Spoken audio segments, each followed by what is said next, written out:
Bonjour, bonjour, bienvenue. Voilà, des road movies, au moins 25, jusqu'au 15 juillet. Ce que je disais à Jean-Baptiste Toré, que j'avais dit à l'ouverture, c'est que cette bande-annonce à la fois me ravit et me laisse perplexe, parce que ça ne donne qu'une seule envie, c'est d'y aller, de prendre la route, alors qu'elle est faite évidemment pour que vous veniez en salle.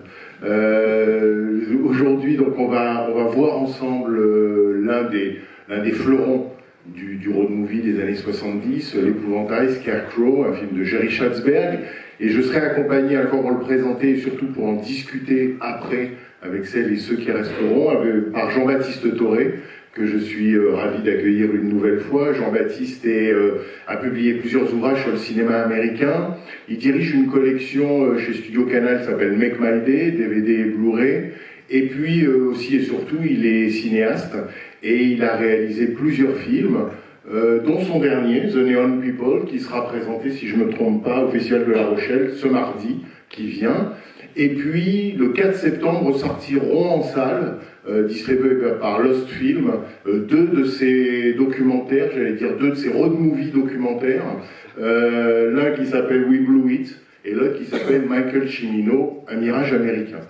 Voilà, donc on est avec lui au cœur du sujet. Il se trouve qu'ensemble, je le dis parce que de toute façon c'est plus de la publicité vu que le livre est quasi introuvable, il y a un peu plus de 10 ans de ça, on a écrit ensemble un ouvrage sur le road movie américain qui s'appelait Road Movie, USA. Voilà, donc nous on aime ce corpus, on espère le faire découvrir, redécouvrir, et si vous le souhaitez, on en parlera ensemble après la projection. Un tout petit mot avant de lui donner la parole sur Schatzberg. Schatzberg, il se trouve que on l'a accueilli ici à la Cinémathèque, peut-être certains et certaines étaient là, c'était en septembre 2023. On l'avait accueilli pour une journée avec lui, c'est un homme âgé, mais il a bon pied, bon oeil, et on avait montré ses deux premiers films, Portrait d'une enfant déchue et Panic à Needle Park. Donc là, en fin de saison, on boucle la boucle en montrant son troisième film, Scarecrow, l'Épouvantail, qui avait eu la Palme d'Or à Cannes en 1973. C'était une époque, c'est drôle parce qu'en relisant, c'était Ingrid Bergman qui était présidente du jury à Cannes cette année-là, et en compétition, pour vous donner un peu un goût de l'époque, il y avait La Maman et la putain de Jean Eustache, il y avait La Grande Bouffe de Marco Ferreri, il y avait donc L'Épouvantail, et plus proche de notre corpus, il y avait aussi un film moins connu aujourd'hui, mais qui mérite de l'être, qui s'appelle Electric Glide in Blue, de James William Garcio, et qui aurait pu faire partie du corpus des 25 road movies indispensables. Voilà, un peu l'état d'esprit de l'époque. En tout cas, voilà, ce film, L'Épouvantail, était perçu à l'époque, on commençait vraiment à dire road movie pour désigner ce drôle de genre. On parlait aussi de road drama, les deux fonctionnent, et vous allez le découvrir. Jean-Baptiste, quelques mots sur d'introduction, et qui peut-être, je ne sais pas si ça a du sens, mais on va voir, qui voit L'Épouvantail pour la première fois aujourd'hui? Et ben voilà, bienvenue. Jean-Baptiste. Je ne sais plus quoi dire. Non, mais c'est génial, parce que c'est un film que j'ai vu 15 fois, c'est un de mes films de chevet, L'Épouvantail, vous allez voir, c'est un chef-d'œuvre absolu. De toute façon, il n'y a que des chefs-d'œuvre dans cette rétrospective, il faut quand même dire ce qui est, c'était le but. Hein. Donc il n'y a que des grands films, c'est l'occasion, il faut évidemment tous les voir. On va peu parler là parce que l'idée c'est que vous voyez évidemment le film. Schatzberg, il a une drôle de carrière, parce que je sais pas, on en a déjà parlé, j'imagine, photographe new-yorkais. C'est intéressant de savoir que c'est un new-yorkais qui fait ce road movie là. Ça change aussi quand les cinéastes viennent d'autres territoires américains. Là c'est un new-yorkais qui grosso modo découvre en fait l'espace américain, comme Cimino un an après découvrait l'espace américain avec Le Canardeur, film d'ailleurs qui est relativement proche dans la rétrospective.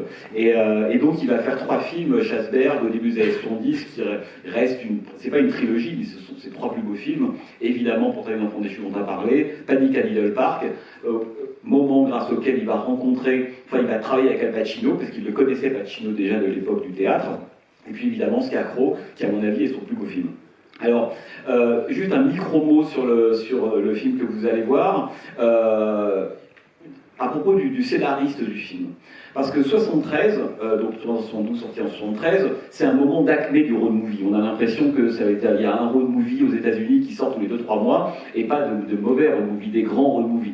Et c'est vraiment, on est à ce moment-là presque au mi-temps de l'âge du genre. C'est aussi, on considère que le road movie tel qu'on le connaît aujourd'hui a commencé à peu près avec Bonnie and Clyde en 67, avec Easy Rider en 69, et s'achève grosso modo, allez, disons avec Convoi en 78 de Peckinpah. Au milieu, il y a une série de films qui vont sortir, et l'épouvantail est exactement au mi-temps de ce genre-là. Et l'homme qui a écrit le scénario, parce que c'est pas un sujet original de Schasberg, ni de Pacino, ni de Hackman, c'est un homme qui s'appelle Michael Gary White, qui est inconnu au bataillon, et pour cause, parce qu'il a à peu près rien fait, à part ce scénario-là. Hein.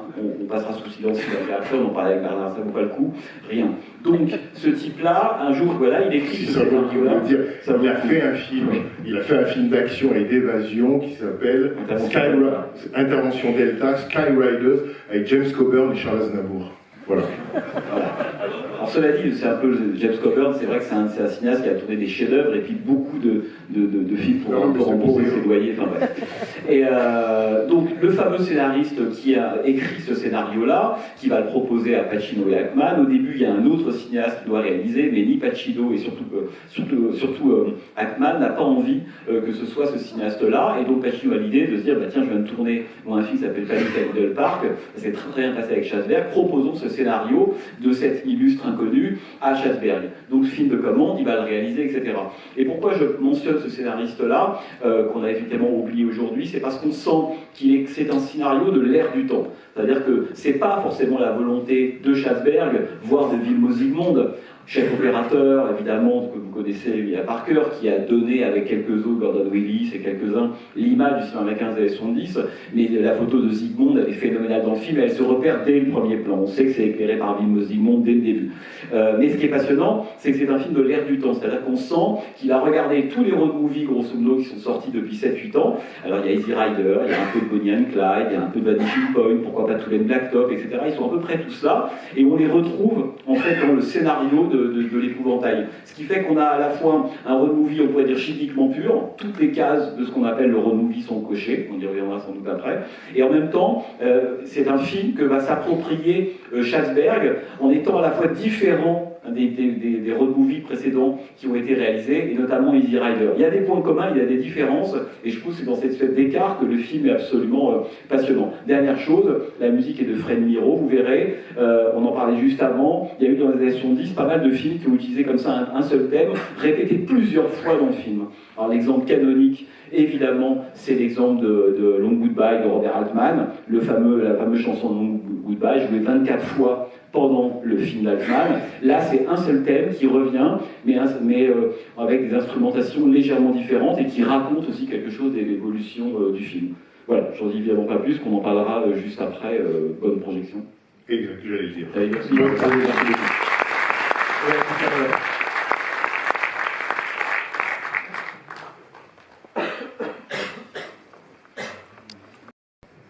Voilà. Bien. Donc voilà, l'épouvantail, 1973, comme on l'a dit au début, troisième film de Jerry Schasberg, qui va avoir une carrière par la suite, mais rien d'aussi notable, d'aussi impressionnant que ses trois premiers films, et peut-être celui-ci en particulier. Évidemment, on peut même se dire que l'un des plus grands talents de Jerry Schasberg aura été presque de faire des documentaires sur ces acteurs et ces actrices à la faveur de fiction, puisqu'évidemment ici toute l'attention est focalisée, retenue, aspirée par les deux acteurs et par leur duo sur lequel on pourra revenir, de même qu'évidemment Portrait d'une enfant déchue est comme un documentaire fasciné sur Faye Dunaway. De même que Panic at Middle Park est la révélation d'Al Pacino, qui au moment où ce film se tourne, vient de rencontrer le succès et on pourrait dire la starification avec Le Parrain. Alors que Gene Hackman, lui, sort en quelque sorte de son rôle de policier très remarqué dans French Connection. Voilà pour... et l'Oscar. Voilà, donc voilà pour situer, on reviendra sur eux deux, mais peut-être je me disais, Jean-Baptiste, en revoyant le film ensemble, que à la fois parce qu'elle a une fonction d'ouverture et une fonction presque programmatique, on pourrait commencer en revenant sur la scène d'ouverture du film qui a voilà, une force plastique, une force de mise en place, et qui met déjà bien en place beaucoup de ce que sera la relation entre les deux personnages, et puis bien sûr elle pose le décor, si j'ose dire, c'est-à-dire la route, cette route qui va être l'enjeu du récit, tout en étant à la fois l'enjeu et le problème. Qu'est-ce qu'on pourrait peut-être dire d'emblée de cette ouverture-là? Toute la séquence donc, du bord de route où ils font de l'autostop. Déjà dire, je ne sais pas si vous l'avez ressenti comme ça, que c'est quand même une séquence d'introduction incroyable. Il y a quasiment pas de dialogue d'ailleurs, ils se disent deux, trois petites choses. Une fois, Gene Hackman engueule Pacino qui lui aussi veut aller fait mine d'aller prendre le camion. En fait, c'est de la provocation pure évidemment. Et donc il se passe rien, mais en l'espace de quelques minutes, comme tu le dis, tout est raconté. Alors à la fois du rapport entre les personnages, l'un qui attend quelque chose, en fait, qui est Pacino, qui n'est pas le premier à apparaître, mais qui est le deuxième. Alors, qu'est-ce qu'il attend à ce moment-là, on ne sait pas, mais on comprend au fil des secondes qui passent qu'il attend un compagnon de route, et un peu plus que ça, un protecteur, voire un père. Et d'ailleurs, ce père de substitution va le baptiser dans la séquence suivante, en disant « Moi, Francis, ça ne me va pas, je te rebaptise ». Façon évidemment très symbolique de prendre l'ascendant, ou en tout cas d'officialiser une forme de relation très paternelle, père-fils entre les deux. Donc on comprend le personnage de Pacino comme ça, qui est en attente quoi, de quelqu'un à qui il manque quelque chose, et cet homme-là va faire office à la fois de protecteur, de père, etc. Et d'ailleurs, quand il ne sera pas dans les parages, le seul moment où ils sont séparés tous les deux, ça va très mal se passer, comme vous l'avez vu pour Al Pacino. Il manque dans la séquence du farm, du pénitencier, il y a deux éléments qui manquent à Pacino, sans lesquels il n'est strictement rien. C'est la présence évidemment de Max, Gene Hackman, et l'absence totale du fameux, sur lequel on reviendra, du fameux cadeau de la lampe, cette espèce de boîte blanche avec ce petit truc rouge, là, de ruban rouge. Voilà.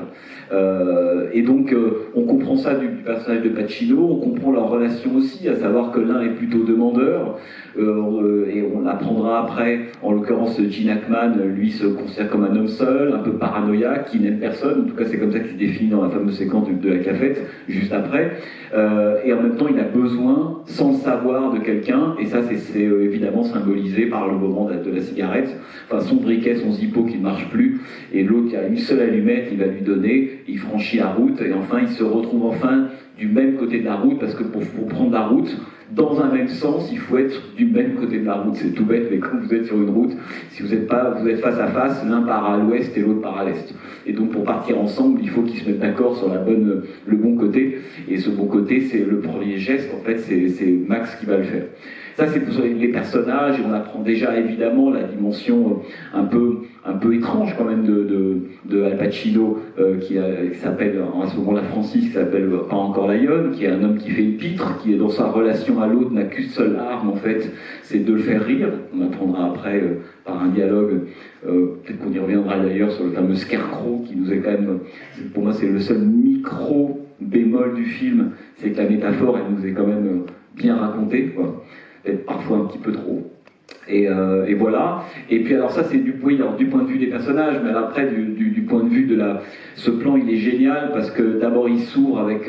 Alors à l'époque les critiques américains étaient très très friands évidemment de références picturales et notamment au tableau d'Andrew Wyss.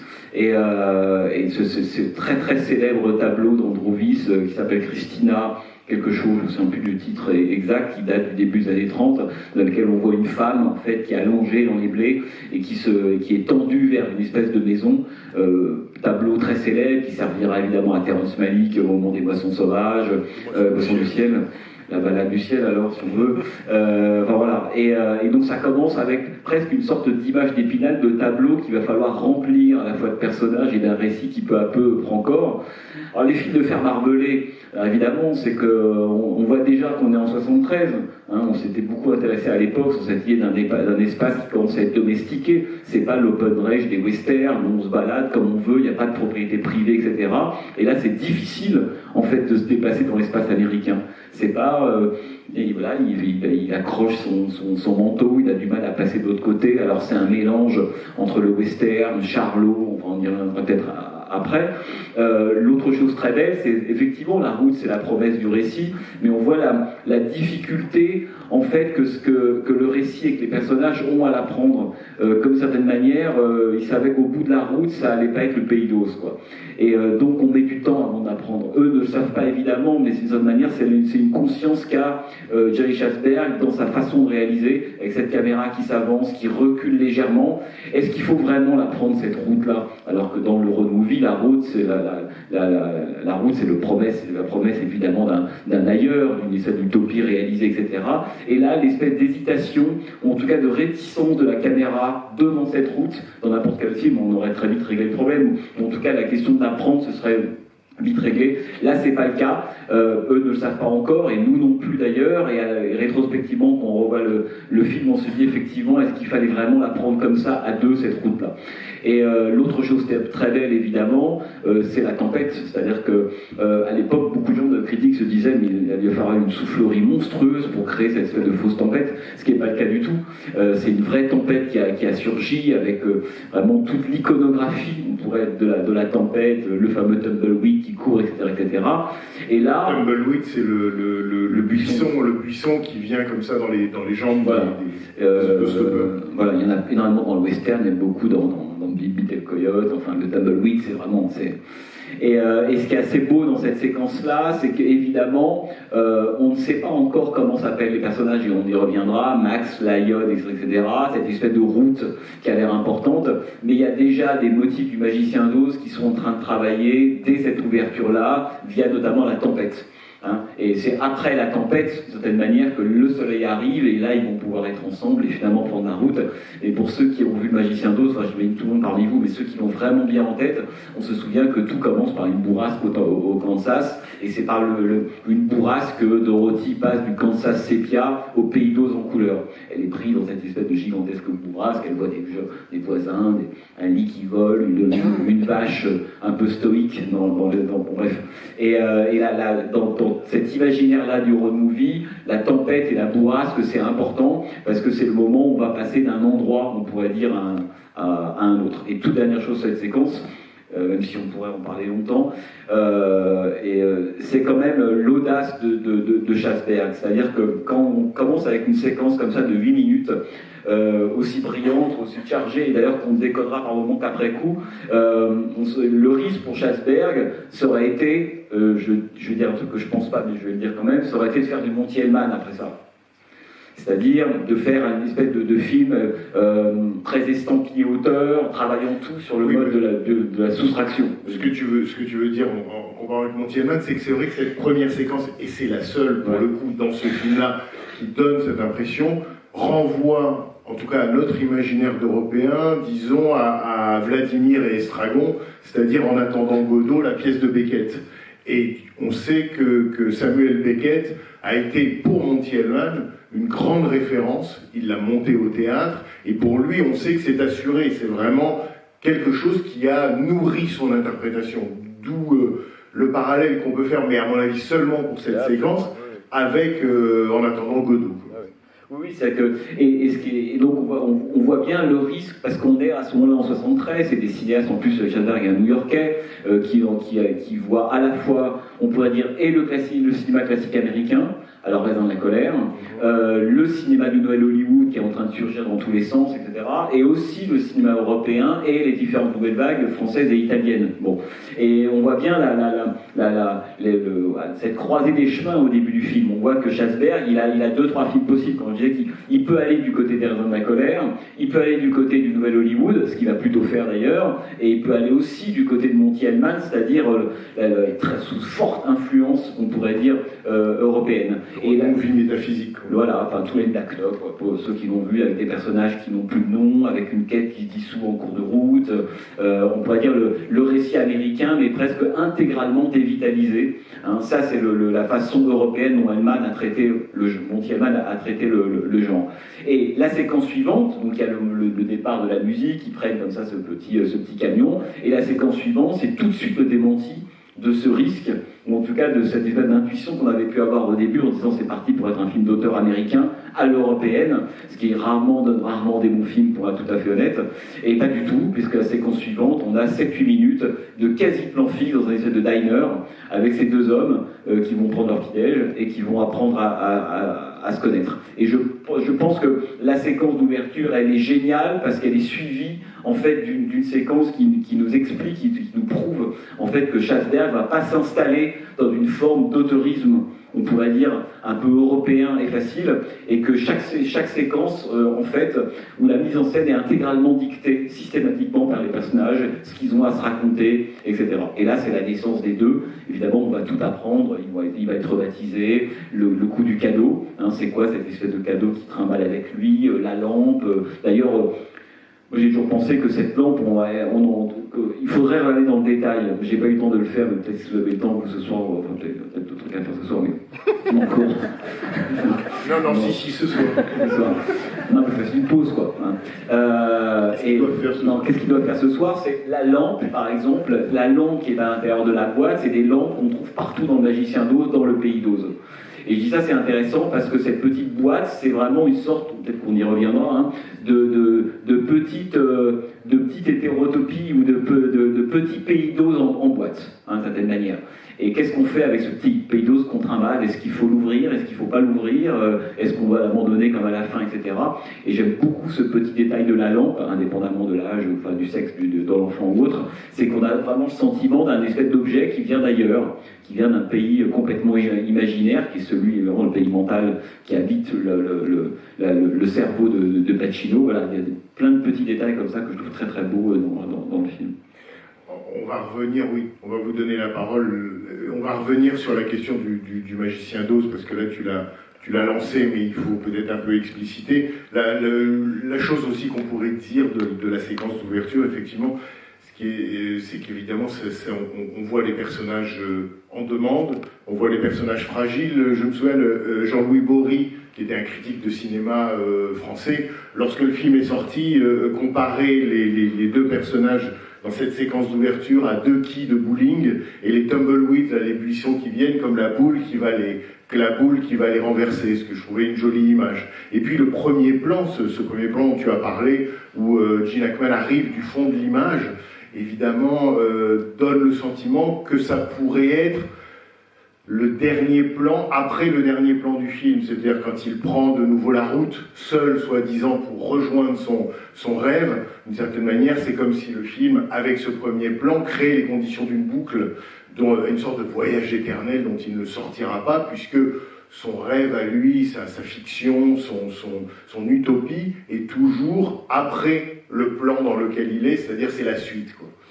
Et puis, la question du Magicien d'Oz dont tu as parlé, qu'il faut expliciter, bon, elle est donnée, on pourrait dire, dès le titre, l'épouvantail, le Scarecrow. L'épouvantail, c'est un des personnages principaux du Magicien d'Oz, donc ce film de 1939 avec Judy Garland. Et si on en parle, c'est parce que, d'abord, ce film-là, donc l'autre élément, c'est que non seulement il y a l'épouvantail, mais il y a aussi, comme tu le dis, le personnage de Pacino est rebaptisé. Il est rebaptisé Lion. Et Lion, c'est un deuxième personnage de l'épouvantail parmi les amis qui accompagnent Dorothy, Judy Garland, lors de son périple vers la cité d'Émeraude et au pays d'Oz. Et si on en parle, c'est parce que Le Magicien d'Oz, pour nous Français, pour nous Européens, c'est un film connu et repéré. Dans la psyché américaine et dans les références américaines, c'est beaucoup plus que ça. C'est vraiment un milestone, c'est vraiment une pierre d'achoppement, c'est vraiment une référence commune, c'est une culture commune. C'est un film qui passait très régulièrement au moment des fêtes de Noël. C'est un peu, j'allais dire, un bien commun des Américains et une référence qu'ils décodent immédiatement, qu'ils se repassent et qui circule entre eux. Et qui a circulé d'autant plus dans le corpus qui nous intéresse des road movies. Beaucoup de films de road movie des années 70 américains ont fait des allusions, et souvent plus que des allusions, ont fait référence au Magicien d'Oz. Comme si, dans le Magicien d'Oz, dans ce film, il y avait eu une représentation imaginaire de prendre la route, comme ils le font ici, et une résolution. C'est-à-dire que le voyage était à la fois une quête, et il y avait, d'une certaine manière, oui, une forme de résolution dans le film qui expliquait le sens de la quête. Alors qu'on sent bien que ce qui nous manque ici, ou ce qui manque au personnage, c'est que cette quête prenne corps, et qu'en dehors du projet, il y ait un aboutissement, une réalisation. Et ce qui est aussi important, et qui est déjà dans la scène d'ouverture, et qui est aussi important que le Magicien d'Oz pour ce film-là, me semble-t-il, et plus que pour d'autres pour le coup, c'est un autre élément qui vient des années 30, puisque donc le Magicien d'Oz c'est 39. L'autre élément, c'est évidemment Steinbeck, et là, cette fois-ci, moins qu'on pourrait dire, moins les raisins de la colère que des souris et des hommes. Si vous avez en tête le court roman de Steinbeck qui s'appelle Des souris et des hommes, et qui paraît en 1937, il y a deux personnages, Lenny et George. Lenny pourrait être joué par Gene Hackman, et George joué par Al Pacino. Lenny, dans le court roman de Steinbeck, est une sorte d'attardé mental avec une force herculéenne, et les deux personnages sont deux vagabonds, et qui, pour le dire très rapidement, passent leur temps à se réchauffer au feu d'une fiction qu'ils se sont inventée, et qui serait ici actualisée par le garage de Carrouage de Max, et qui est qu'ils vont avoir un jour un petit lopin de terre à eux, on ne sait pas bien où, à l'horizon, plus tard, au bout de la route, et que ce petit lopin de terre, ils vont pouvoir y être enfin heureux, ils vont être enfin propriétaires. Bref, il y a ce fantasme de leur pays d'Oz à eux, leur lampe à eux, leur aboutissement à eux, et on voit bien que tout ça nourrit ce film, le road movie des années 30, le Magicien d'Oz, les films de road movie, enfin ce qu'on n'appelait pas des road movies des années 30, et en particulier la prose de Steinbeck, qui ici, me semble-t-il, est très très prégnante, sans doute dans l'imaginaire du scénariste et dans la représentation de Lion et de Max, joué par Pacino et Hackman. Donc voilà ce que, rapidement... Oui, mais juste pour poursuivre par rapport à ce que tu disais sur le Magicien d'Oz, qui est évidemment un film qui, en fait, obsède le cinéma américain des 70-80 et même jusqu'à des films plus tardifs comme Sailor et Moulin, enfin, énormément. Dès qu'on prend la route, il y a toujours le Magicien d'Oz dans les parages dans le cinéma américain, à peu près. Et c'est, alors, la question, c'est de se dire, pourquoi est-ce qu'on fait référence au Magicien d'Oz? Parce qu'indépendamment du fait que, comme tu le disais, c'est quelque chose d'extrêmement connu. Vous allez aux États-Unis, vous avez les tasses à café, il y a Elvis Presley, le Duke, John Wayne et le Magicien d'Oz. C'est à peu près tout. Voilà. Donc c'est quelque chose qui est évidemment rentré dans le domaine de la pop culture haute. Mais pourquoi avoir besoin de toujours revenir, d'y faire allusion Scorsese, dans Boxcar Bertha, disait par exemple qu'il avait essayé dans chacune des séquences de faire allusion au moins une fois au Magicien d'Oz. Quand vous regardez Boxcar Bertha, pour ceux qui l'ont déjà vu parmi vous, c'est phénoménal. Et c'est des citations qui sont presque beaucoup plus littérales, explicites que dans l'épouvantail. Il faut quand même rappeler ce que c'est que le Magicien d'Oz. Le Magicien d'Oz, c'est l'histoire d'une jeune fille qui a son petit chien Toto, qui est au Kansas, c'est l'époque de la dépression, c'est gris, il n'y a pas d'argent, ses parents on s'occupe pas beaucoup d'elle, elle s'ennuie, et puis elle rêve d'un pays over the rainbow, quelque part, etc. Puis un jour, la fiction va prendre ses désirs au pied de la lettre, et elle se retrouve comme ça au pays d'Oz. Et dès qu'elle arrive au pays d'Oz, elle est devant une espèce de route qu'on a fait la fameuse Yellow Brick Road, la route de briques jaunes, qui est là. Et donc elle se pose la question, exactement comme au début de l'épouvantail ou de tant de films, elle se dit, bon ok, là je suis au pays d'Oz, visiblement ça ressemble à ça, c'est en couleur, tout est un peu bizarre, il y a bientôt des machkines, enfin bon. Et comment je me déplace dans ce pays-là? En fait, quelle route il faut prendre? Il y a une fée qui arrive, la fée du Nord, et qui lui dit, tu prends cette route, c'est une spirale. Bon. Alors, on va pas commencer à rentrer dans le Magicien d'Oz, mais l'idée c'est qu'elle va faire son trajet. D'abord, c'est bizarre que ce soit une spirale et pas une ligne droite. Ça veut dire que, si on réfléchit 2 secondes à la métaphore de la spirale, ça veut dire que le principe de la route, c'est pas pour aller quelque part, c'est aller plus profondément au fond du même. Et le même endroit, c'est soi, évidemment, c'est son cerveau. Et donc, voilà, alors Dorothy, elle prend cette route, elle tourne, elle arrive à la Cité d'Émeraude, elle veut voir ce fameux magicien d'Oz, qui est une sorte de Mabuse disco, quoi, un Mabuse sympathique, qui règne sur ce pays, etc. Et elle tombe sur un bonhomme ventripotent, ridicule ou autre. Et le bonhomme ventripotent lui dit à ce moment-là, mais tu sais, finalement, c'était pas la peine de venir au pays d'Oz, puisque cette espèce d'endroit dont tu rêves, le pays d'Oz dont tu rêves, il est chez toi au Kansas. Dorothy, elle est un peu déçue, elle se dit comment ça fait j'ai bourrasque, tempête, périple incroyable, tout ça pour dire qu'il ne fallait pas que je bouge. Bon. Et donc, et ce qui se passe en fait à la fin du Magicien d'Oz, c'est qu'elle revient au Kansas chez elle, et là elle trouve ça enfin génial. Et donc la fameuse phrase, There's no place like home, il n'y a pas de meilleur endroit que chez soi. Donc toute l'idée du Magicien d'Oz, qui est en fait théoriquement très forte, c'est qu'en fait on ne prend pas la route pour aller ailleurs, on ne prend pas la route dans l'espoir que là-bas c'est une version, on pourrait dire, améliorée de l'ici. On prend la route pour comprendre que c'est là où on est qu'il faut rester. Vous voyez ?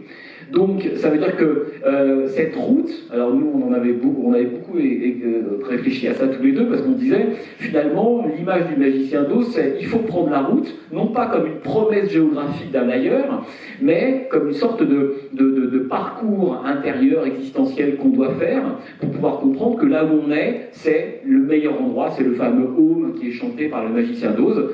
En gros, la route permet d'avoir accès à un savoir qui est là, mais si on ne prend pas la route, le savoir, on n'y a pas accès. On ne pourra pas se dire que le Magicien d'Oz, c'est comment est-ce qu'on prend la route. On prend la route pour débloquer un savoir qu'on a en soi dès le départ, mais auquel on n'a pas accès. Évidemment, dans l'épouvantail, ce savoir-là, c'est la boîte.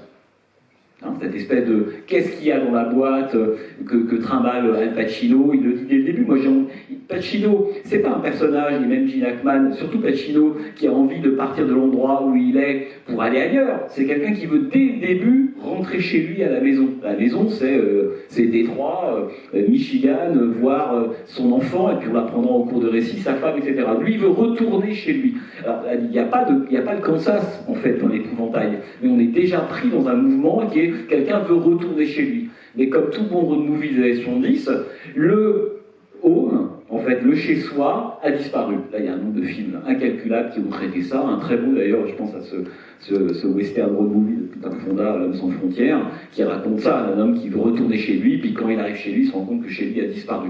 Et tout, évidemment, la dépression, on pourrait dire, du genre road movie, c'est que cette espèce de foyer qu'on espère retrouver comme dans le Magicien d'Oz, il n'est jamais là. Soit il a été modifié, soit il a disparu, soit il est cauchemardesque, etc. Ce qui fait que pour Pacino, cette espèce de grand trajet qu'il va faire va débloquer quelque chose, à savoir, dès le début, quand il a abandonné, on comprend, quand il a abandonné sa femme et par lâcheté, d'une certaine manière, c'est...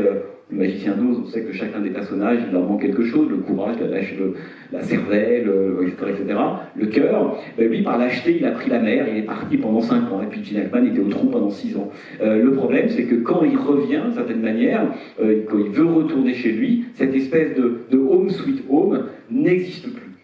Et donc, c'est ce qui rend à la fois l'épouvantail très dépendant du Magicien d'Oz, parce que le film, il fait sans cesse, évidemment, de façon, attention, plus ou moins discrète ou implicite, mais il fait sans cesse référence, et en même temps, d'où l'importance quand même de la référence au Magicien d'Oz, c'est que c'est toujours pour nous montrer l'inanité ou l'inefficacité dans les années 70 de cette espèce de superbe conte qui s'est appelé Magicien d'Oz, mais qui est devenu presque une feuille de route ou un programme pour tous les cinéastes des années 60-70.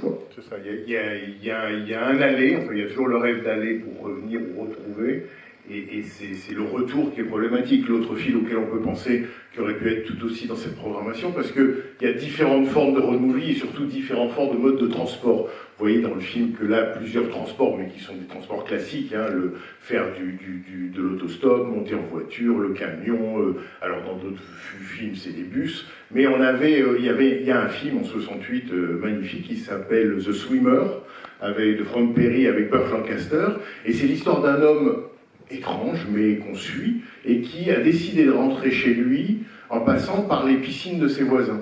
Et donc c'est comme s'il remontait un fleuve ou décider de rentrer chez lui en nageant dans une rivière, sauf qu'il passe de piscine en piscine, jusqu'à découvrir lui aussi dans ces années-là, comme les autres, qu'il est littéralement impossible de faire comme Dorothy, ils sont tous orphelins de ça, il est absolument impossible de rentrer chez soi une fois qu'on est allé, une fois qu'on est arrivé over the rainbow. Et puis l'autre chose, pour en finir avec cette parenthèse, mais qui, nourrit complètement un film comme L'Épouvantail, à savoir non seulement le Magicien d'Oz, mais les années 30, c'est que le sentiment qu'on a, quand on voit, je trouve, L'Épouvantail, c'est qu'on voit, comme tu l'as dit, deux gars qui ont perdu beaucoup de temps, l'un 5 ans en mer, l'autre 6 ans au trou, et qui avancent, mais comme si c'était trompé d'époque. C'est-à-dire qu'ils sont dans leur Amérique contemporaine, celle de l'âge du film, 73 disons, et en même temps, beaucoup de choses qu'on voit dans le décor et dans leur manière d'être appartiennent aux années 30. Et c'est comme si leur voyage était déjà condamné parce qu'ils sont dans les années 70 et ils essayent de faire comme si les années 30 fonctionnaient encore, ne serait-ce que, évidemment, l'emblème du road movie des années 30 ou de la situation sociale des années 30, c'est les hobos, c'est-à-dire les clochards, qui, pour aller, par exemple, en Californie, voyager sur les trains de marchandises, que ce soit sur le toit des wagons ou sous le wagon ou à l'intérieur en clandestin. C'est-à-dire que cette idée de voyager en clandestin dans l'Amérique des années 70 paraît presque anachronique par rapport à une réalité sociale et historique américaine qui, elle, appartient complètement aux années 30. D'ailleurs, juste un mot là-dessus, c'est que le rapport entre la dernière séquence du film et la première. Dans la première, en fait, il faut objectivement, si on ne sait rien du film, il faut quand même 1 minute ou 2 pour comprendre à quel moment le film se situe. D'ailleurs, même de loin, ça pourrait presque être un western. Donc on est, disons, fin 19e. Et puis plus Gene Hackman s'approche, chaque mètre il prend une décennie, et on est peut-être dans les années 30, hein, que quand Gene Hackman arrive, a du mal à sortir, à se détacher des films de fer barbelé, on est complètement dans les années 30. Le cadeau, l'espèce de sacoche qui trimballe, comme tu le dis, rien de renvoi à l'époque, et même le camion qu'ils vont prendre, de cette manière, donc il faut même du temps pour qu'à un moment donné, le film se cale sur l'année de sa production, film contemporain, donc 72-73. Et à la fin du film, ce qui est intéressant, c'est que les deux séquences se font évidemment écho. Gene Hackman était tout seul et rencontre quelqu'un, et ben à deux ça suffit pour créer une famille, un peuple, etc. Il y a parce que c'est vraiment, il y a une forme de désertification volontaire dans cette séquence d'ouverture. À la fin, c'est tout l'inverse. On est dans une espèce de gare, tout le monde fait la queue. En fait, il a rejoint son époque à la fin de Gene Hackman. Et là, il fait la queue comme tout le monde. Il va plus voyager en clandestin comme tu le dis, mais il va prendre le train comme tout le monde. Alors, évidemment, il a une façon de le faire, un peu particulière, mais quand même. C'est-à-dire qu'à la fin du film, Gene Hackman, il est enfin dans son époque. Et alors, c'est une question qu'on se pose. Que moi je trouve hyper intéressante parce que, au fond, Gene Hackman, comme tu le dis, il y a une forme d'anachronisme. Il le dit, on dit, mais j'ai l'impression que j'ai dormi tant de temps quand il va chercher le camp des hobos qui a disparu, etc. Comme si son imaginaire était dans les années 30, il arrive en 72 et puis il s'étonne que le camp de hobos derrière la colère soit plus là. Bah oui, mon gars, t'as dormi. C'est vraiment Rip Van Winkle, quoi. On est vraiment dans cette espèce de fiction-là. Et puis petit à petit, de cette façon-là, le contemporain et le réel va arriver, en fait, dans le film, et à la fin, il est complètement contemporain du récit. Et il y a eu aussi une petite chose que je voulais dire par rapport à ça, c'est que le film, il est construit, on pourrait presque dire en 3 parties. La première partie, c'est la partie qui nous conduit jusqu'à la fameuse séquence de bar, l'autre qui se transforme pas en Tin Man, mais quasiment dans la poubelle. Quand Al Pacino fait la pub pour le car wash, ça va tourner mal parce que Gene Hackman donne un coup de poing, peu importe. La première partie, elle s'arrête là. La deuxième partie, en fait, c'est toute la séquence peut-être que t'en parleras, du Hooverville façon délivrance, quoi. Ça, c'est la deuxième partie. Et puis, troisième partie... C'est-à-dire la prison. La prison, voilà, le camp de détention, enfin, voilà, une sorte de réhabilitation, on ne sait pas, ça a l'air en même temps assez cool, tout est blanc, voilà, on a vraiment l'impression qu'il y a Hoover qui va débarquer quelque part, quoi. Bon. Et puis, troisième partie commence quand ils s'en vont, et bon. Et il faut dire que cette structure-là, en fait, on pourrait presque dire binaire, mais en tout cas avec une partie, quelque chose qui va modifier, et une seconde, et quelque chose qu'on retrouve dans beaucoup de road movies de l'époque de façon plus ou moins claire, mais dès Easy Rider, je ne sais pas si vous vous souvenez, Easy Rider est construit exactement de la même manière. On a toute une première séquence qui pourrait être la version euphorique du road movie qu'on est en train de vivre. Tout va bien, on rigole, on se bat pas vraiment, voilà. Disons, jusqu'au camp, tout se passe à peu près bien, pour faire court.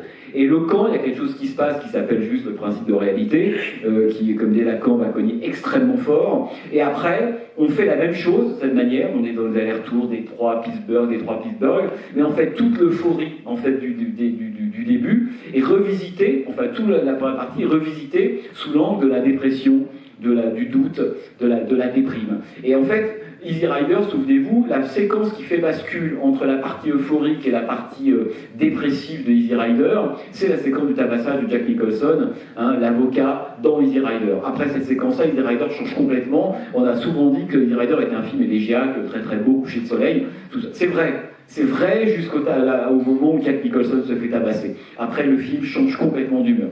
Vous prenez un an plus tard Alfredo Garcia de Sam Peckinpah, pour ceux qui ont ça en tête, première partie euphorique, hein, le meurtre d'Isela Vega, la compagne de Noah Reynolds, qui lui pensait aller au Pays d'Oz, se faire de l'argent facilement, etc.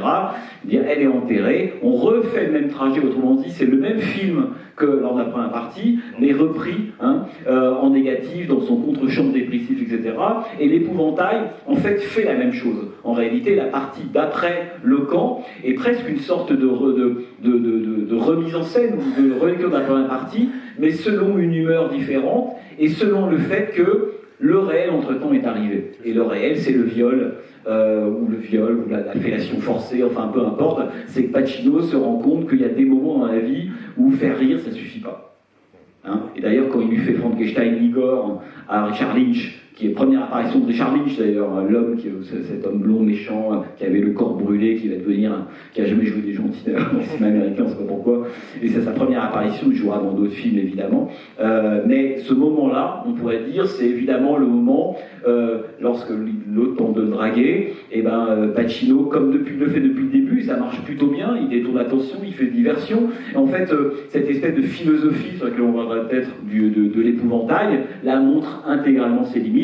Il y a des moments, le fait de vouloir faire rire ne suffit pas, et puis il va imiter Frankenstein face à Richard Lynch, mais là, l'humour de Pacino, ça ne va pas lui permettre de mettre à distance ou de se mettre à l'abri du réel, parce qu'en fait c'est ça, c'est un personnage, Pacino c'est un gamin, hein, dans le film c'est un enfant, et qui met beaucoup de temps en fait qui va passer à l'âge adulte, mais de façon extrêmement brutale, très très violente, d'où la catatonie qui attend au terme du récit.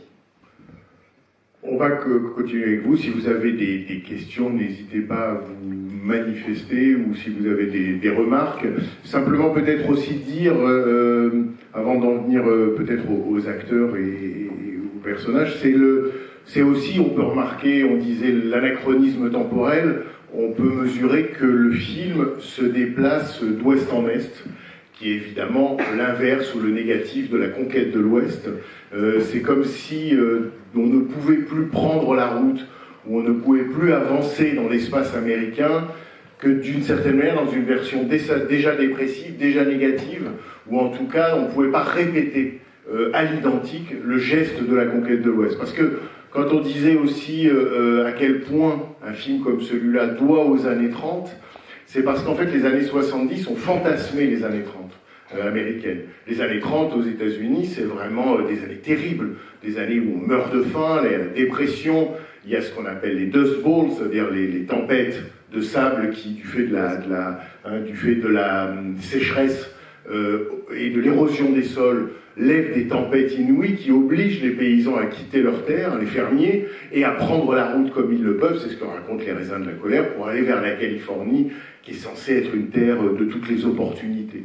Et donc, ce qui se passe dans les années 30 est terrible, mais tel que les années 30 sont vues par les années 70, ça paraît presque, a posteriori, un souvenir revisité. Et ce souvenir revisité, c'est celui d'un moment où l'Amérique aurait été à nu, l'Amérique aurait été dans sa vérité, on aurait vu en quelque sorte le pays réel et l'Américain réel. Et quand les années 70 fantasment à ce point-là sur les années 30, j'allais dire contre toute réalité, là aussi dans une sorte de déni. C'est sans doute parce qu'entre-temps, il y a eu les années 50, que les années 50 sont celles, évidemment, d'Eisenhower, de l'Amérique consommatrice, de l'Amérique, voilà, l'American Way of Life, la vie a priori stabilisée et économiquement repue, et qu'il y a dans la contre-culture américaine des années 70 un désir de vérité, un désir de valeur,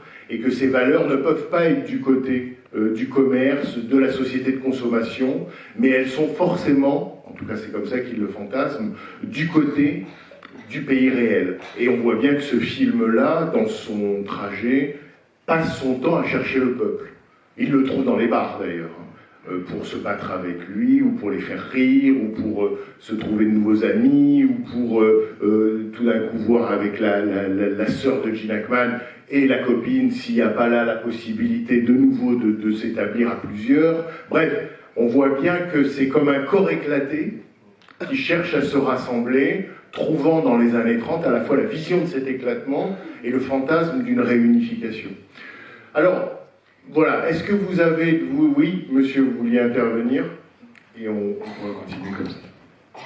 Oui, bonjour, merci. Bonjour. Bon, en fait, vous avez répondu à mes deux premières questions sur Steinbeck, les souris et les hommes, et sur enfin, moi, je pense que l'esthétique, les années 30, en fait, qui sont extrêmement présentes. Enfin, j'avais une autre question, du coup.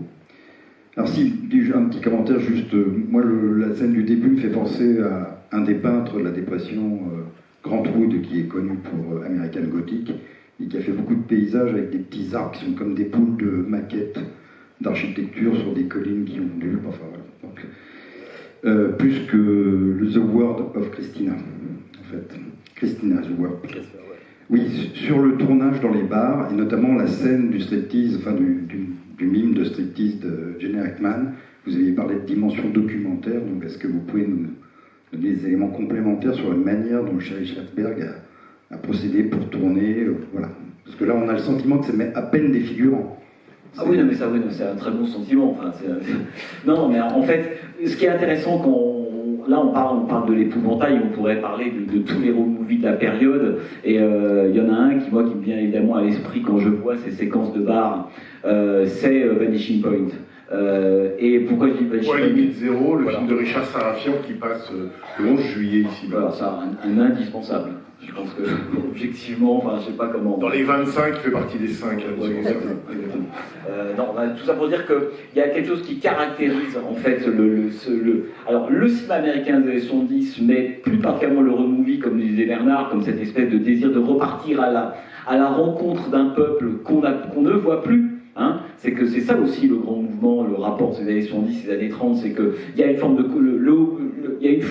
contre-culture du hobo, ou du vagabond remis en scène d'une certaine manière. Hein. Celui qui n'est jamais montré, qui est hors des routes, qui n'est pas considéré, etc. Le road movie permet d'aller à la rencontre de ce peuple non pas disparu, mais invisibilisé. Bon. Et donc, pour répondre à votre question, il y a beaucoup de films dans les années 70, notamment de road movie, on a le sentiment d'avoir des séquences comme ça avec des acteurs, de vrais acteurs, qui se retrouvent dans des bleds paumés, alors que ce soit le Michigan, l'Ohio, enfin le Colorado, peu importe, et le sentiment que les gens qui sont là ne sont pas des figurants, ne sont pas évidemment des acteurs, etc. Et ce qui est totalement le cas. Là, dans le cas de l'épouvantail, on voit bien, d'ailleurs, on n'a même pas à se renseigner d'une certaine manière, on voit bien que dans les deux grandes séquences de bar, le début, l'anniversaire de Cooley, et ensuite le moment du striptease, très vieilli d'ailleurs d'un personnage qui a tellement de couches qu'on n'arrive jamais à le voir nu, hein, comme si son problème c'était justement qu'il voulait casser une forme d'intériorité. C'est un oignon en fait, Gene Hackman, mais c'est un oignon sans centre, hein. Bon, sans noyau.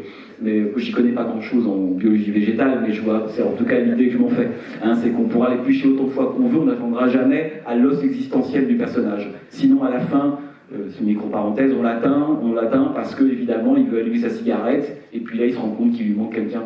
Alors que dans la première séquence, il avait quelqu'un qui lui donnait son feu, et là, il n'a personne. Et là, ce qui ratifie, ce qui est très beau en même temps, à la fois, il a perdu quelqu'un, mais il a trouvé une raison d'avancer, indépendamment des $2600, du car wash, etc.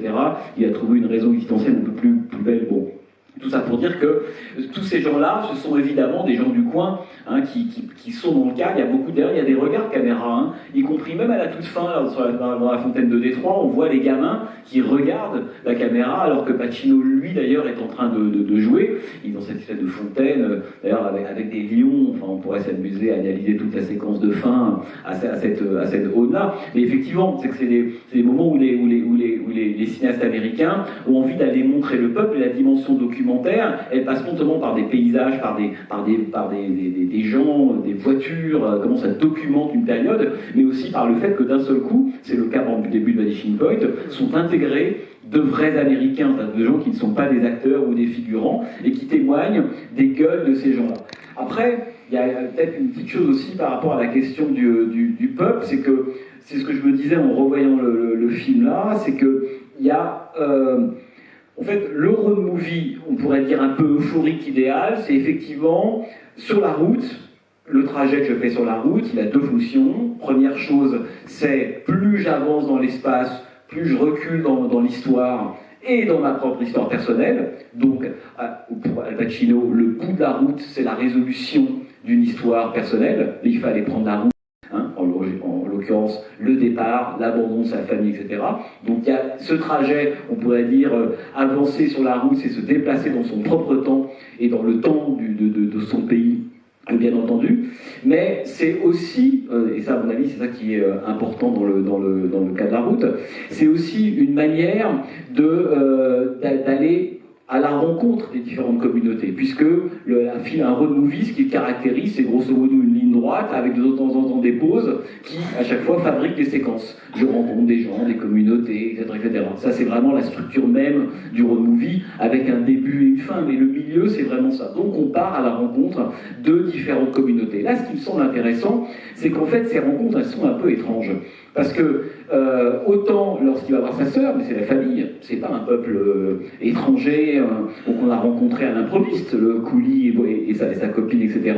Le peuple, à chaque fois qu'on le rencontre, il se fait par le prisme du spectacle. Et ça me semble intéressant. Moi, je pense toujours à Robert Altman quand je vois l'épouvantail, parce que je me dis qu'Altman aurait pu faire sa propre version de l'épouvantail.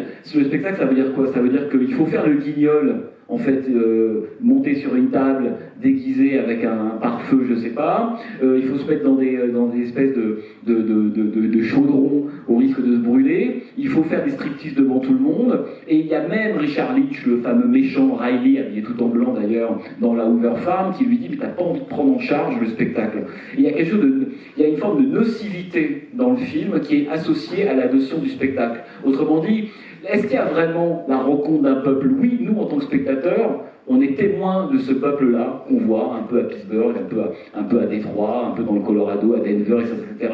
Mais est-ce qu'il y a quelque chose qui se passe entre les personnages, en l'occurrence Gene Hackman et Pacino, et ce peuple-là? Autrement dit, contrairement à José Wales, est-ce qu'à un moment donné, ce peuple-là, il s'agrège dans l'aventure? Absolument jamais. Et donc, je pense que on voit bien que c'est un film de 73, et que c'est pas un film de 67-68. Hein. C'est le moment où, en fait, il y a du peuple, mais en fait, ce peuple-là, il rigole, mais est-ce qu'il s'investit véritablement dans l'aventure? Est-ce qu'ils font tous partie, en fait, de cette même Amérique? On sent que le film, il est déjà un peu amer là-dessus, et qu'il sent déjà que ce qui était possible dans les années, notamment dans les années 30, ce qui a été possible dans les années 60 commence à ne plus l'être à ce moment-là. Parce qu'il y a une dernière chose, la fameuse... Cette idée de la rencontre du peuple, elle se fonde aussi sur l'idée d'un collectif qu'on va retrouver. Donc, séquence canonique du cinéma américain, je rentre quelque part, dans un bar, dans une salle de classe, je commence à chanter, il y en a un qui reprend, deux qui reprennent, 4, 5, et à la fin, tout le monde chante. Ça, c'est là qu'on sait comme un film américain. Voilà. Alors, ce qui est intéressant là, c'est que cette espèce de spontanéité, ce qui fait qu'à partir d'une chanson, ou d'un mot, ou d'une poursuite. La poursuite de voiture a beaucoup servi dans le cinéma américain à créer du peuple, comme ça. Hein, on se retrouve à être pris dans le tourbillon d'une poursuite de voiture. Alors, malgré tout ça, c'est une étincelle démocratique, la poursuite en bagnole. Enfin, c'est la même chose avec la question de la chanson. Mais là, on voit bien que ça ne reprend pas vraiment. C'est-à-dire que c'est des gens qui se donnent en spectacle, qui vont rire, mais il n'y a pas de suite, de cette manière, à part un coup de poing dans la gueule. Il n'y a pas grand-chose qui se passe en réalité. Je pense que le film, dans cette grande tradition il y a le peuple, façon raisin de la colère, dans les années 30, on va pouvoir se regrouper entre nous, se convertir, s'édiquer politiquement, ce qui est le cas de Tom Jones dans la colère. Là, ça n'a pas lieu du tout. Et donc, c'est quand même aussi un film de ce genre. Vous pouvez se tenir chaud. Ouais. Juste un tout petit ajout pour aller dans le sens de comment on rencontre le peuple. Juste sachez que le film, on disait, a été tourné d'est, enfin la fiction se déroule d'ouest en est, c'est effectivement comme ça que s'est tourné le film. C'est-à-dire que aussi bien dans l'espace que dans l'ordre chronologique de la fiction, le film a été tourné dans cet ordre-là. C'est-à-dire que véritablement, le film a cherché à respecter pour les acteurs, en particulier, le mouvement chronologique des personnages, c'est-à-dire leur découverte, la manière dont ils s'approchent, la manière dont ils vont être partenaires, la manière dont ils vont devenir fusionnels, la manière dont... Bon. Et en même temps, c'est un peu contredit par la réalité du tournage, c'est que Pacino a expliqué, Pacino est un acteur qui vient vraiment de ce qu'on appelle la méthode, c'est-à-dire qui vient vraiment de l'école de Lee Strasberg, qui vient vraiment de l'acteur studio. Et donc c'est quelqu'un qui cherchait entre autres à construire avec Gene Hackman une relation qui aurait été semblable à celle de Max et Lion, et qui aurait épousé, disons, la même courbe. Il a expliqué, en des termes très diplomatiques, que de toute évidence, ça n'avait pas été possible avec Gene Hackman, parce que d'une certaine manière aussi, Gene Hackman ne peut pas échapper complètement à sa propre histoire, tout en étant évidemment magique dans le film, et je trouve la symbiose entre les deux personnages absolument alchimique, mais Gene Hackman est quelqu'un qui a mis beaucoup de temps à percer, qui a bouffé de la vache enragée, qui a été vraiment...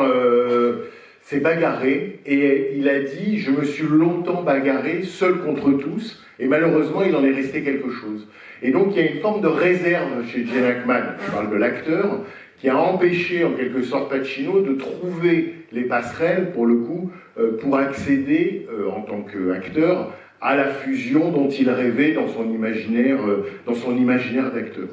Toujours est-il, je vous dis tout ça, moi, il me semble que leur talent fait que c'est invisible dans le film, même si pour Al Pacino, ça a toujours été un bémol par rapport à ce film, d'autant que son agent et producteur de l'époque lui avait dit « J'ai lu le scénario, dans ce film, ça ne sera pas ton film, ça sera le film de l'autre. Ça sera son film, parlant des personnages. » Et d'une certaine manière, Pacino l'a cru, et par la suite, il a plusieurs fois dit que c'était dommage parce qu'il manquait des scènes dans le film, et que ces scènes, de toute évidence, étaient des scènes qui devaient lui le mettre en valeur ou lui le mettre en avant et défendre davantage son personnage.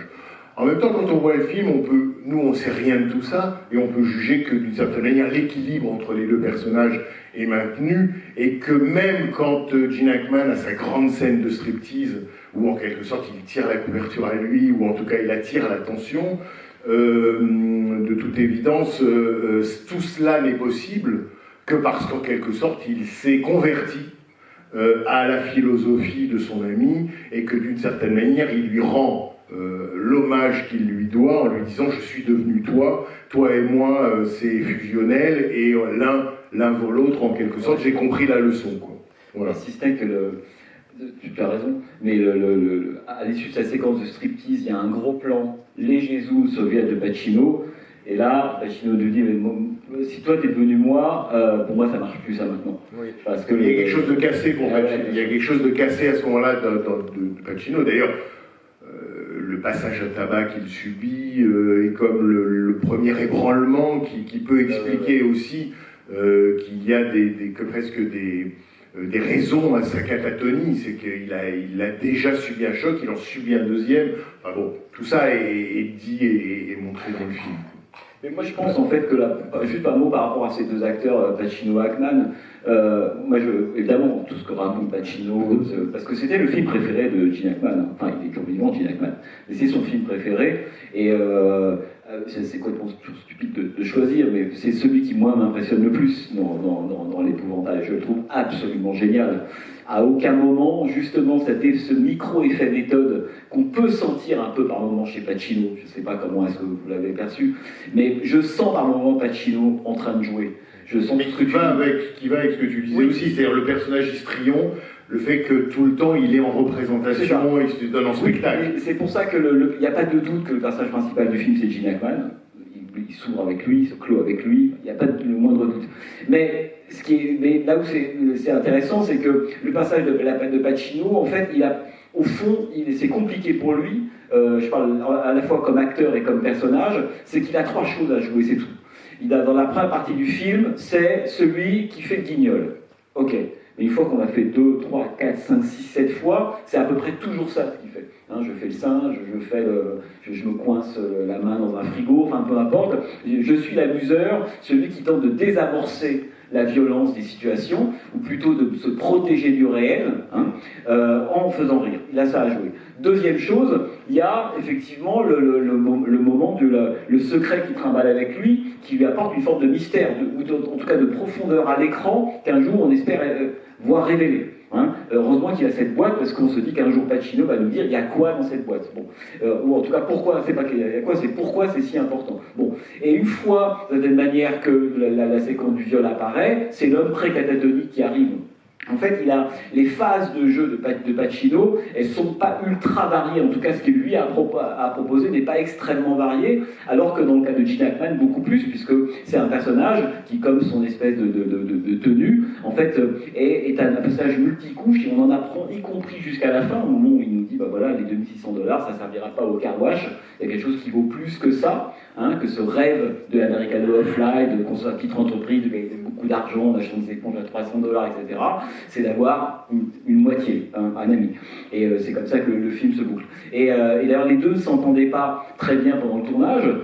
Gene Hackman rentrant dans les scènes, et dès qu'il en sortait, il était comme tout le monde, alors que Pacino quoi. Je veux dire, il était Max, le Lion, pendant tout le film. Mais je trouve que cette mésentente, en fait, elle sert au film. Puisque Gene Hackman, il est vraiment à l'interface de nous en tant que spectateurs, de c'est qui ce type qui fait le guignol toute la journée. Moi, je serais très prudemment, ça me fatiguerait un personnage comme Pacino. J'aurais envie de lui foutre une claque en disant attends, réveille-toi, c'est pas comme ça le monde, quoi. Et en même temps, il a cette espèce d'étonnement à l'égard de Pacino, et en même temps, il va devenir son ami. Autrement dit, il se situe à l'interface du spectateur et de Gene Hackman, regardant Pacino, avec un mélange ce type un peu bizarre, et Pacino, l'acteur qui joue ce rôle-là, il me gonfle un peu. Et on le voit dans la façon dont joue Gene Hackman, c'est qu'il va falloir se taper Pacino pendant 2-3 mois de tournage. Je vais l'apprivoiser. Et c'est génial pour le rôle de Max, parce que c'est exactement ça. Le début du film, on le voit quand ils sont chacun de part et d'autre de la route, il dit, mais quand il le regarde, il a pitié. Il est déjà fatigué alors qu'il n'a même pas encore adressé la parole. Et donc, cette alchimie, si elle avait fonctionné comme Pacino le désirait, aurait été pour le coup beaucoup moins efficace que cette espèce de réticence de Gene Hackman à l'égard de la méthode de jeu de Pacino qu'il a complètement intégré dans le personnage de Max lui-même. À propos de Pacino, justement, je peux parler là? Allez-y. Juste une question. Il y a un truc que je n'ai pas retrouvé du tout. Il y a une scène qui a été coupée ou bien autre chose. Quand il téléphone, oui. C'est pas sa femme qu'il a au téléphone dans la version que j'ai vue. C'est sa petite fille. Alors, je sais pas, c'est une version coréenne que vous avez vue ou dans la version originale. C'est sa petite fille. Ça a même servi, mais qu'est-ce que pour la petite histoire, au parolier de la chanson de Claude François. Je te laisse répondre, Bernard, là on est parti loin. Je suis pas sûr d'avoir compris. En tout cas. Quand il téléphone. Oui, quand il téléphone à sa femme. Moi, la version que j'ai vue, il tombe pas sur sa femme, il tombe sur sa petite fille. Et il parle avec elle. Et c'est sa petite fille qui lui répond. Je ne sais pas quelle fille vous avez vue. Parce que. Voilà. Mais vous confondez peut-être, oui. Dans Dog Day Afternoon, l'après-midi de chien, le film de Ciné Lumet, à un moment, Pacino appelle sa femme. C'est sa femme. Là, je sais qu'il parle à celle qui, dans le film, joue le personnage de sa femme. Cette femme, c'est une actrice dont j'ai oublié le nom, c'est la femme de Charlie Lawton. Et Charlie Lawton, c'était un ami très très proche de Pacino, avec lequel il a travaillé dans ses premières années d'acteur. Donc, lui, le personnage téléphone, tombe sur sa femme lui cache l'existence de son enfant et lui fait le mensonge qui va le rendre catatonique, mais que vous avez vu. Donc je ne sais pas vous me prenez pour un fou, mais non, je ne prends pas pour un fou, mais je ne sais pas de quoi vous parlez. La version que j'ai vue, il tombe sur sa petite fille. Alors il parle avec elle. Alors soit vous avez une version Dans alternative. l'hypothèse, vous avez raison. On s'est tous trompés, c'est pas grave.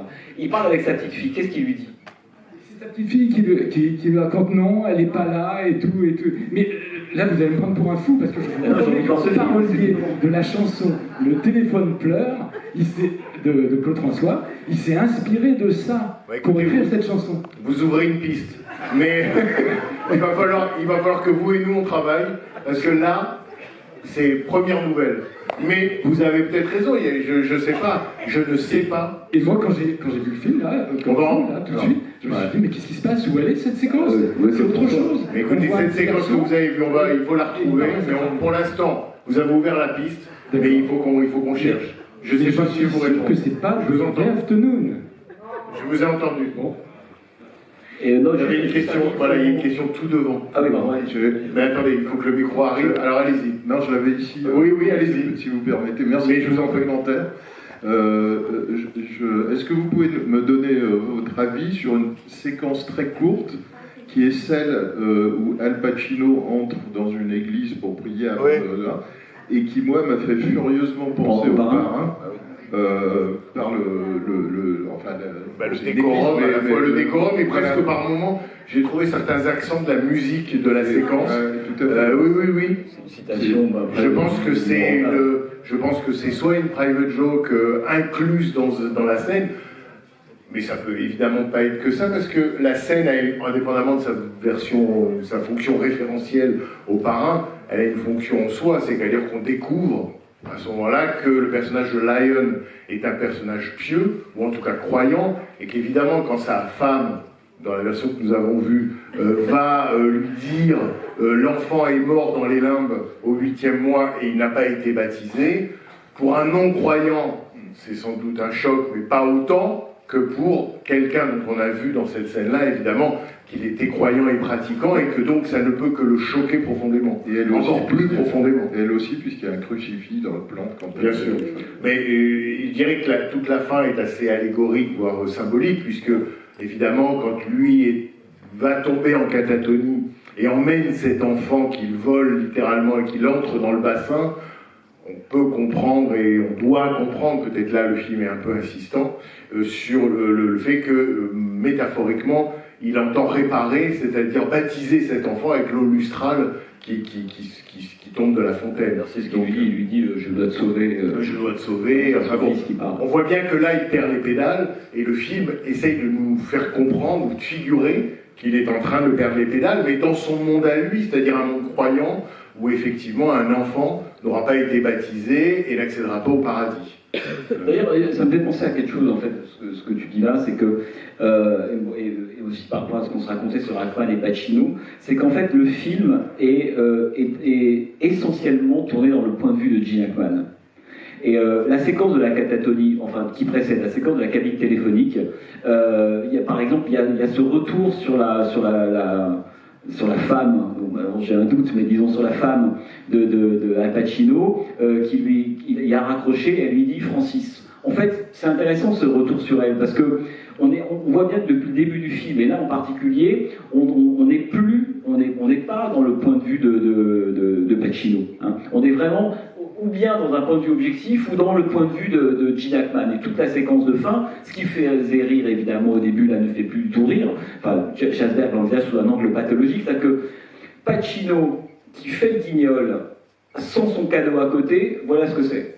En fait, parce que évidemment, vous avez vu à l'issue de la séquence de la cabine téléphonique, il mentir, il invente un nouveau mensonge, etc. Et puis la caméra se ressent très lentement sur ce cadeau, complètement détruit d'ailleurs. C'est très beau la façon dont le film en fait subir à cette boîte le traitement qu'il fait subir au mental de Pacino. Et à la fin, ça ne ressemble plus à rien ce cadeau. Il est tout abîmé, tout fripé, etc.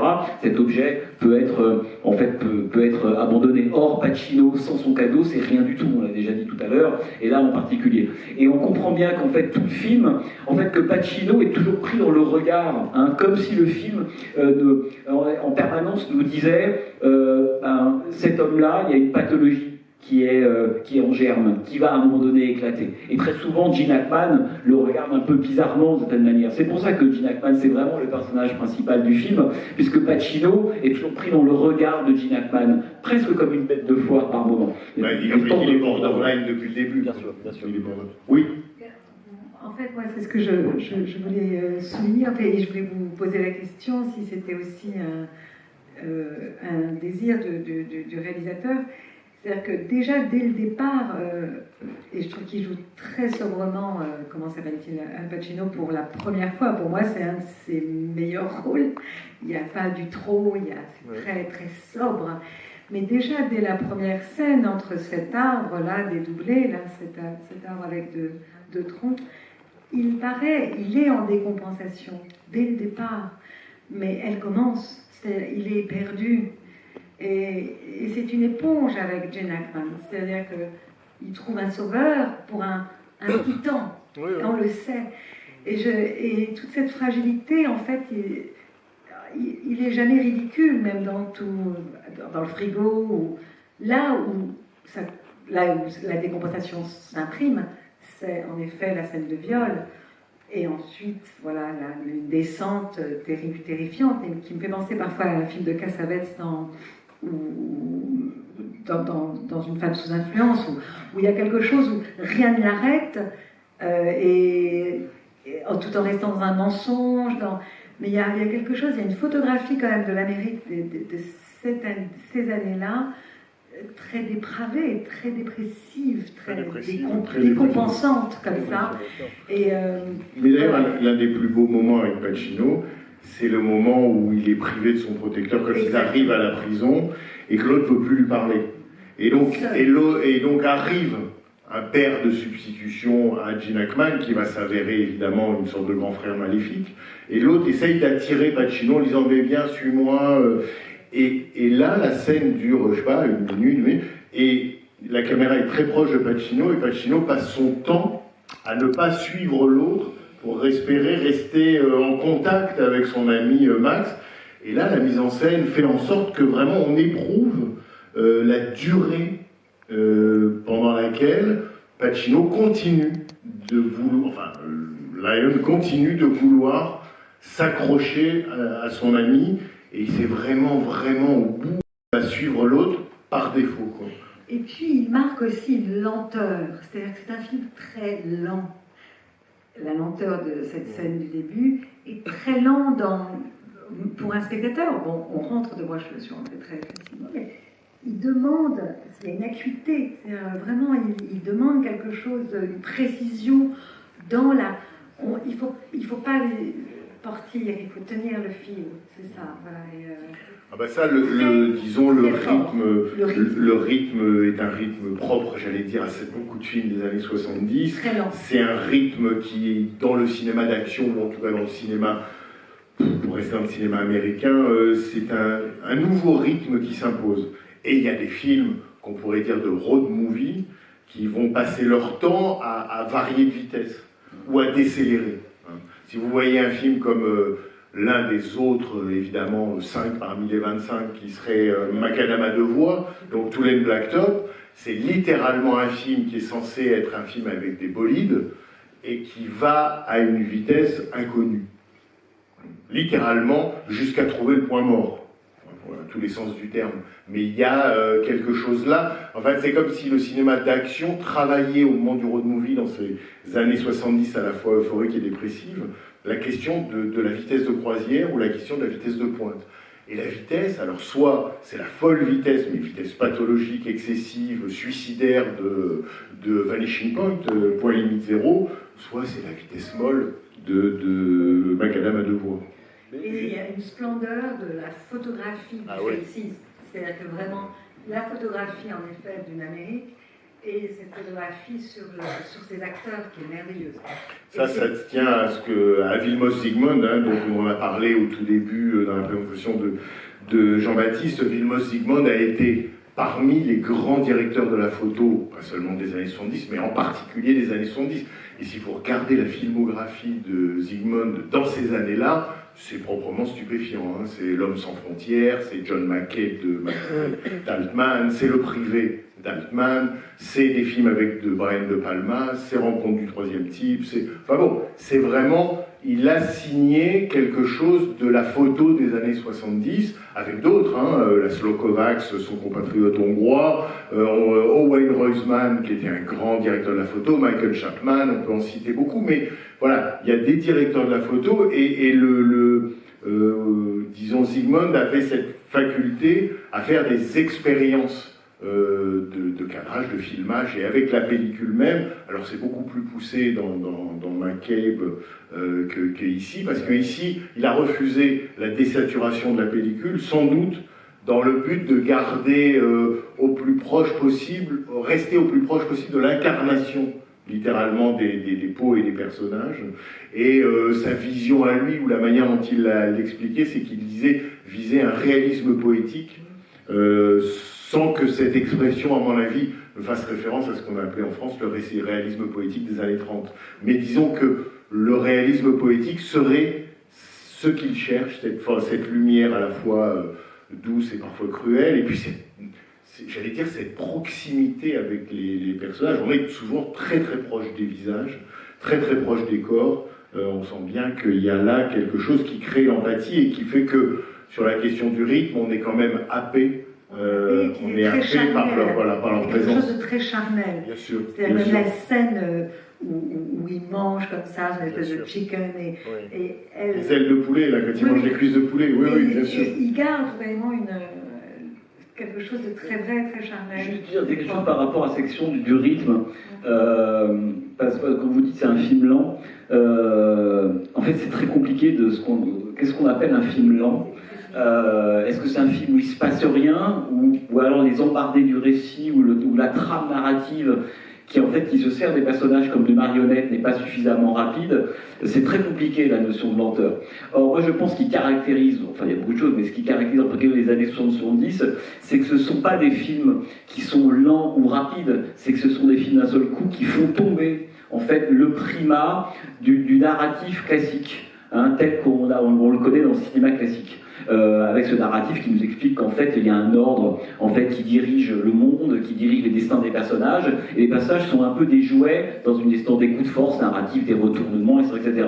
La grande force, et y compris la grande force politique des années 70, c'est qu'il laisse tomber cette vitesse illusoire pour atteindre un rythme qui pour moi n'est pas du tout de la lenteur, mais une forme d'intensité, hein, de la contemplation. Ce qui fait que moi, regarder Gene Hackman pendant 2-3 minutes, manger des ailes de poulet, son porridge, etc., j'ai l'impression qu'il se passe beaucoup plus de trucs que dans beaucoup de séquences d'action du cinéma dit contemporain.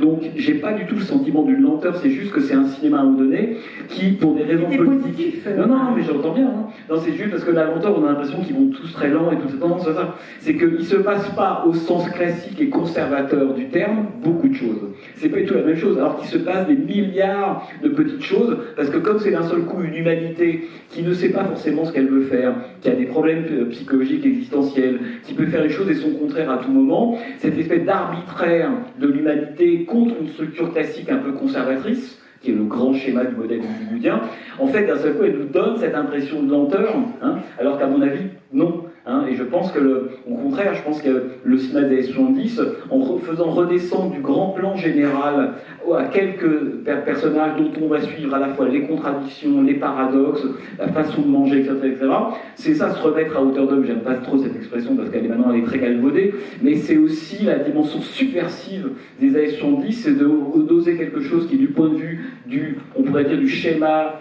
conservateur classique du cinéma hollywoodien est lent, alors qu'en fait, il se passe beaucoup de choses. Et d'ailleurs, voilà, c'est le nouveau, et vous voyez ce qui se passe quand même entre le début et la fin du film, il n'y a pas eu besoin d'avoir 1500 en fait, actions ou point de vue ou revirement narratif. Il a juste suffi de suivre quelques personnages, mais y compris très concrètement. Vous avez raison, quand il mange, quand Frenchie drague Gene Hackman et lui lèche l'oreille, il y a un nombre de choses qu'on regarde dans le plan qui sont incroyables, comme chez Cassavetes d'ailleurs, hein.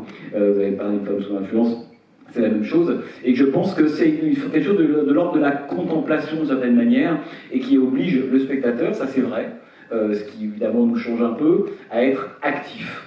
C'est-à-dire, voilà, il faut être concentré. Tout ce qui se passe dans la séquence d'ouverture, n'importe quel cinéaste aujourd'hui le ferait en 10 secondes. Bon, ok, ils attendent une voiture passe, etc. Là, non, parce qu'il se passe une foule de petites choses, mais on a changé de braquet. Le grand modèle qui nous explique que tout a un sens, il y a un destin, il y a un ordre, etc. Puis à la fin, on va arriver. C'est fini. Hein. Donc, c'est des films aussi qui ont une trajectoire beaucoup plus erratique. Parce que moi, pour ceux qui n'avaient pas vu le film parmi vous, c'est compliqué de savoir vers où va le film, comment il va se développer, à quel moment il s'arrête. Il peut s'arrêter, il aurait pu s'arrêter avant. Pourquoi Gene Hackman ne prend pas le train? Et moi, on a vraiment la tranche de vie, c'est vraiment ça. C'est qu'on prend à un moment le film, on l'arrête à un autre, mais à la fin, en fait, un ou deux petits trucs ont été résolus, mais le monde n'a pas été résolu pour autant. Et ce grand mensonge du cinéma classique, pas que américain, mais en règle générale, là, il est battu en brèche. Voilà, j'ai trouvé dans mon talon $10, je reprends la route pour aller chercher de l'argent, ça c'est ma fin à moi. Hein. Et cet acte-là, il ne résout pas tout en même temps. Et ça, c'est très très beau. Et politiquement, c'est très intéressant. C'est très chaplinesque, parce que vous vouliez parler de ne nous lancez pas sur Chaplin. Ne nous lancez pas sur Chaplin. J'attends souvent depuis des années. Non, il va falloir... Alors, non. Bon, sachez qu'il pourrait y avoir là maintenant un développement sur Chaplin et Charlot. On n'aura pas le temps. Avec le François, parce qu'on aura des réponses. Non, il faut qu'on s'arrête. D'abord, pour plusieurs raisons. D'abord parce que cette conclusion provisoire de Jean-Baptiste me paraît possible. Ensuite, parce qu'on ne va pas avoir le temps de parler Charlot, mais pensez-y. Et l'autre chose, c'est qu'il y a 6h30 dans cette même salle, va passer tous les Blacktop, donc Macadam à deux voix. Si vous ne l'avez jamais vu, c'est pour vous. Et puis, parce que peut-être certains doivent aller encore voter. Et donc, voilà, toi. Donc, il faut vraiment qu'on se libère. Voilà, je vous remercie de votre attention et de votre participation. Bonne suite.